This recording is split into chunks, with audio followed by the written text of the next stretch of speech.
television land. Papa Tom here. And I'm just not introducing but saying goodbye to another beautiful collector's item, the Fender.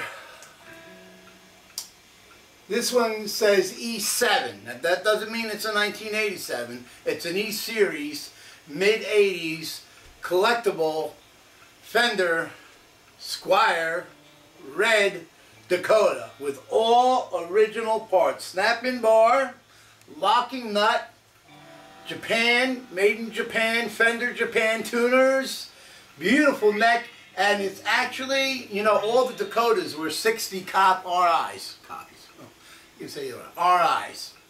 They were with the C-neck, more with the C-neck, a slider, not as fat as the U-neck, okay, and not as skinny as the D, but they were, they had the truss bar at the heel. As you see, this one doesn't have the truss bar on the top of the headstock, okay. This has it at the heel like the 60 models did.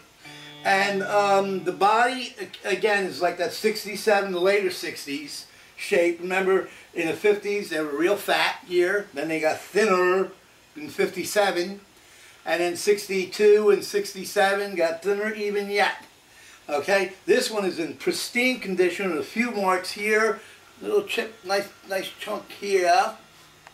Where is it? Can't really see it. I did some detailing with some red stuff, you know. Who wants to see it anyway? But it's heavy. So I believe it's an Alder. I believe it's Alder. It's not what people try to knock these guitars down to be older. These are American sent made parts to Japan back then. The khaki factory didn't have the CNC lathing programs or the lathes that would hold those programs to make these bodies and necks back then. So they were shipped from America in the beginning and mid-80s. That's what made the E-Series and the JV Squire guitars so valuable and collectible. This one's going out to a lucky fellow, and I think the price is really good.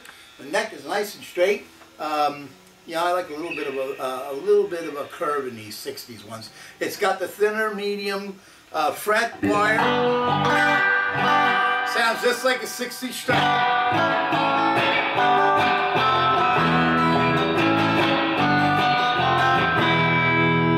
Remember that one?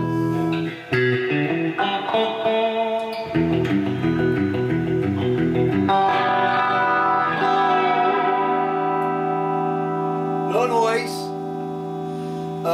I do take them apart. I don't take them fully apart. I just take them apart enough to clean them out so that they don't scratch or anything.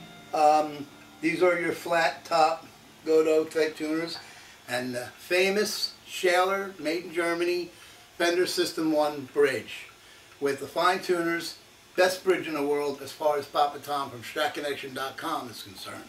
Why? It's not that big, heavy, bulky tank thing. It's solid brass with a nice layer of chrome on top, and a nice thick layer of chrome, I might add. It takes a really lot. This thing is over 25 years old and still not a ding or dent or anything where you can see brass going through it. The fine tuners are great, and they got the roller saddles, which is nice.